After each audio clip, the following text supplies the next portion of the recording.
You think you can speak your mind, walk your own path, build your own life. You think you're free, but every day, everywhere you go, you feel the eyes. The eyes of the boss, the eyes of the crowd, the eyes of women, the eyes of the state, the eyes of the anonymous mob behind every screen. It's a pressure, a presence, a silent force that never leaves you. It shapes your voice, your walk, your ambition, your desire. You look around and realize you are always being watched. Michel Foucault saw it long before the age of cameras and smartphones. He named it the Panopticon, the ultimate system of control, where you don't know exactly when you're being watched, so you act as if you always are. It's not just surveillance by cameras or police. It's deeper than that. The Panopticon is in your head. It's the invisible eye that polices your thoughts, censors your words, and forces you to shrink your masculinity until there's nothing left but a well-behaved, well-watched, well-controlled shell. The Panopticon was dreamed up by Jeremy Bentham, a prison where one guard in one central tower could watch every prisoner at every moment without being seen. The prisoners don't know if they're being watched right now, so they behave as if they always are. They regulate themselves, censor themselves, break themselves down. Foucault took Bentham's prison and made it the blueprint for the modern world. He saw the Panopticon everywhere, in schools, in factories, in offices, in hospitals, in homes, in the eyes of society itself. It's not the whip that keeps men in line. It's the gaze. It's not the threat of violence. It's the fear of shame. You don't need to lock a man in a cell. Just convince him that someone is watching. He'll police himself, punish himself, destroy himself. The Panopticon is the ultimate tool of power because it requires almost no force at all. Maybe you think this is old news. Maybe you say, sure, there are cameras everywhere, so what? I've got nothing to hide. But you are missing the real horror. The Panopticon is not about hiding from authority. It's about living your whole life in performance, never truly yourself, always playing a role, always glancing over your shoulder, always asking, am I allowed to do this? Every social media post, every text, every photo is a potential threat.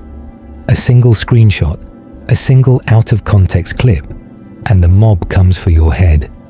At work, at school, in the gym, on the street, you feel the pressure to conform, to stay silent, to never step outside the line. And the worst part, it isn't just the state watching you, it's everyone. Your friends, your enemies, strangers, women, men.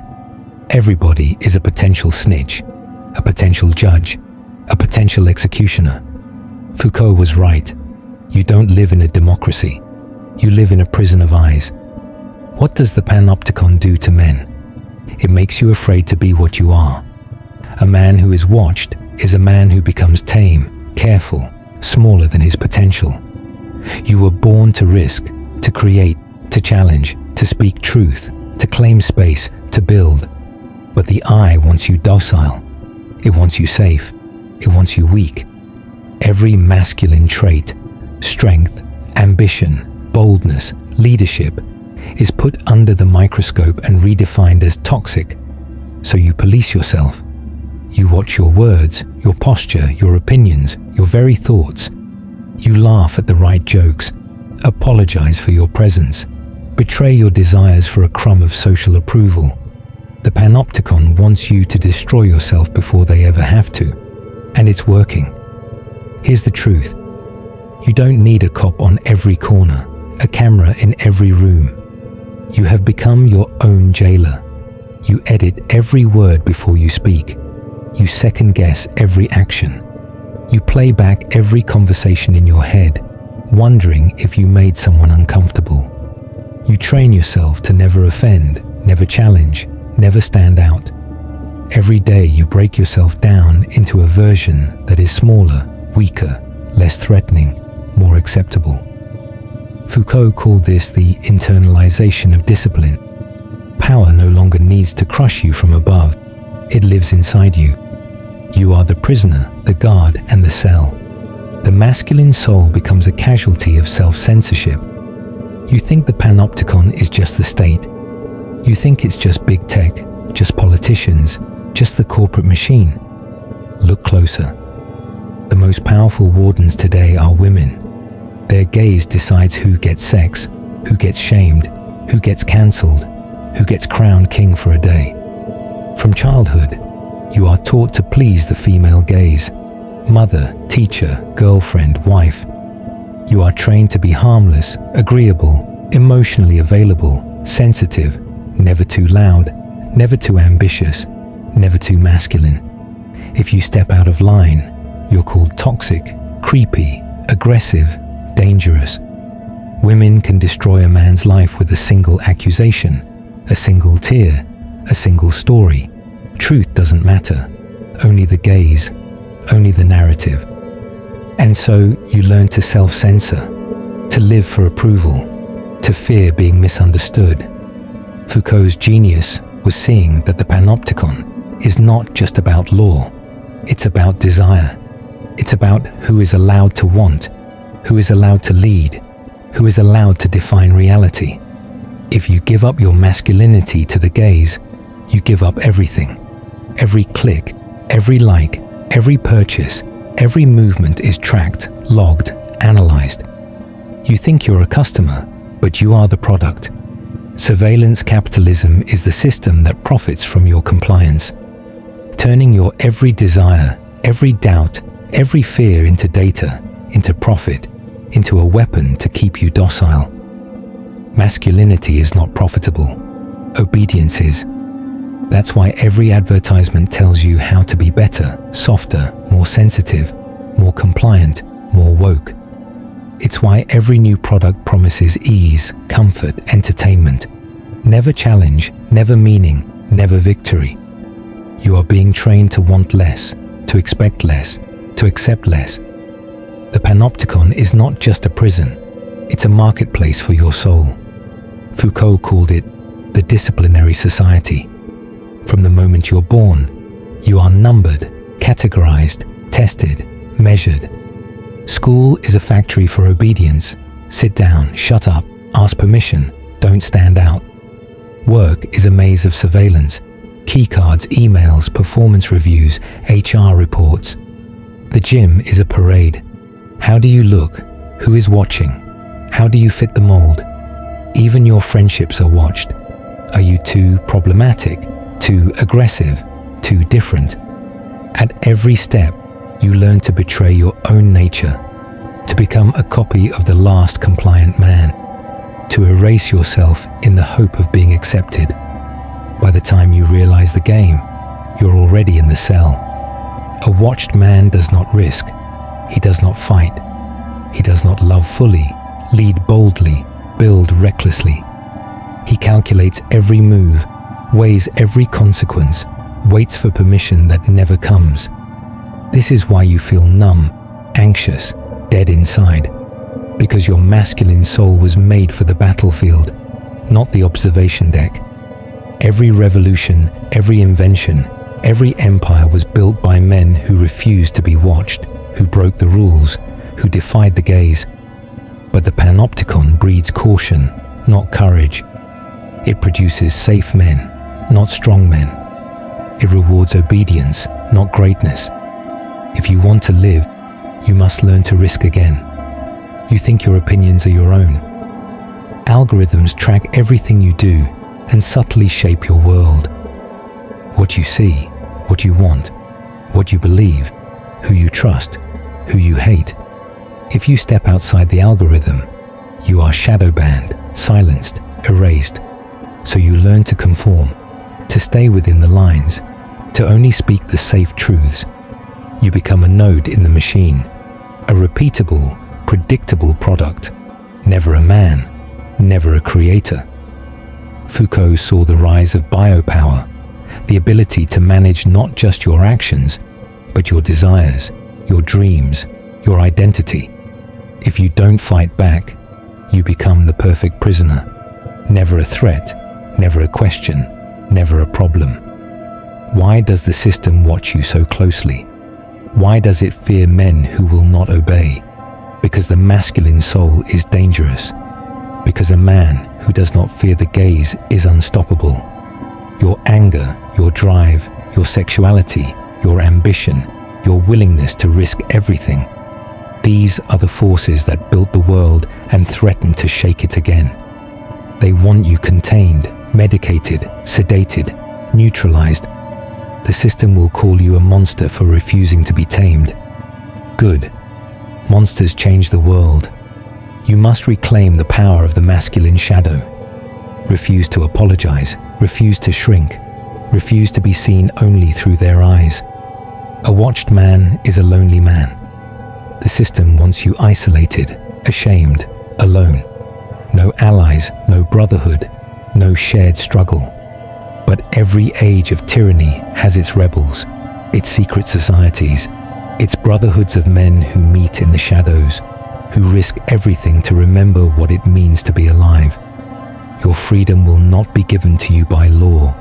It will be forged in loyalty, in truth, in courage between men who refuse to bow. Find your brothers, speak your truth, risk everything. The Panopticon cannot contain a tribe of men who have nothing left to lose. The Panopticon is not just about keeping you in line. It's about who profits from your self-destruction. Who profits when men are too afraid to speak? Who profits when men no longer build, no longer risk, no longer fight? The state, the corporations, the culture, the new priesthood of victimhood. All benefit from your silence, your obedience, your erasure. Your suffering is a currency they spend. Every time you censor yourself, another brick is laid in their fortress. You want to hurt the system? Be unapologetically yourself. You want to bankrupt your jailers? Stop asking for permission. The Panopticon isn't just a tower in the sky. It's the crowd, the mob, the hive mind of shaming and cancellation. Women, armed with the crowd, can make or break your reputation with a whisper. Every ex-girlfriend, every scorned co-worker, every stranger on the internet has the power to ruin a man for a slip of the tongue, a joke, a rumor. The crowd is faceless, soulless, merciless. The mob is always hungry for the next sacrifice, the next apology, the next head on a pike. You are watched, judged, tried, and executed before you can even speak. The only escape is to stop caring what the mob thinks, to build your own tribe, your own law, your own fortress of meaning. You cannot destroy the Panopticon, but you can become immune to it. How? By reclaiming your own law, your own standard, your own discipline, your own purpose. A man who stands for something cannot be moved by shame, by surveillance, by the gaze. He is his own authority, his own judge, his own master. The world will hate you for this. Good. It means you are finally alive. They will tell you to be vulnerable, to share your feelings, to open your heart. But under the gaze, vulnerability is not freedom. It's ammunition. Everything you share can and will be used against you. Authenticity is just another word for compliance, another excuse for confession, another way to break men down. Real vulnerability is shown in action.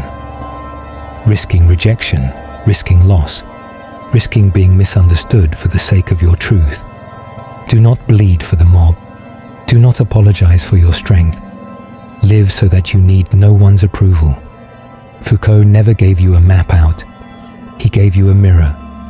The only escape from the Panopticon is to live as if you are unwatched, to act from your own law, your own code, your own purpose. Stop performing, stop apologizing, start living. Every act of self-mastery, every word of truth, every risk you take for something you believe in, these are acts of resistance. They cannot watch you if you refuse to care. They cannot break you if you have already broken with the crowd. The watched man is a copy, a repeat, a parody. The free man is a creator.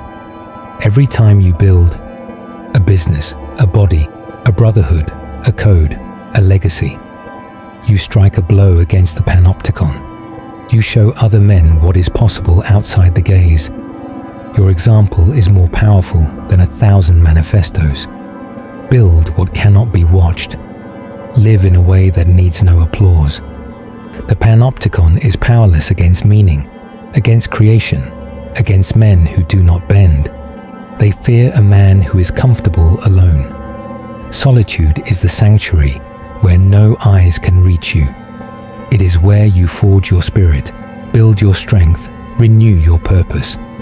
Practice being alone without distraction, without performance, without apology. Meditate, train, write, reflect. Solitude is not loneliness. It is power. When you can stand alone, the gaze loses its grip. Find men who want meaning more than comfort, truth more than applause. A brotherhood of the unseen is built on loyalty, on discipline, on shared struggle. Meet in person, train together, push each other, hold each other to a standard higher than the crowd. The Panopticon cannot see into the heart of a man who knows who he is. Build your brotherhood in the shadows, not in hiding, but in freedom. You have a choice. You can live as a prisoner, always watched, always censored, always apologizing for being a man. Or you can break the chain, speak truth, risk rejection, build something real, find your brothers, stand alone if you must. The world is waiting for men who cannot be watched, who cannot be shamed, who cannot be broken by the gaze. Be that man. In the end, only one thing matters. Did you live as yourself or as a performance? Did you build something that outlived the mob, the gaze, the prison of eyes? Your legacy is not in likes, not in applause, not in validation. It is in the men you awaken, the world you build, the truth you live. The Panopticon will crumble, the watched world will burn, but the man who lived unwatched will stand. If this message speaks to you, stay connected here. Subscribe if you're ready to stop performing and want more. Let's make this a meeting place for men who refuse to be watched. Stand tall, live unwatched, build what matters.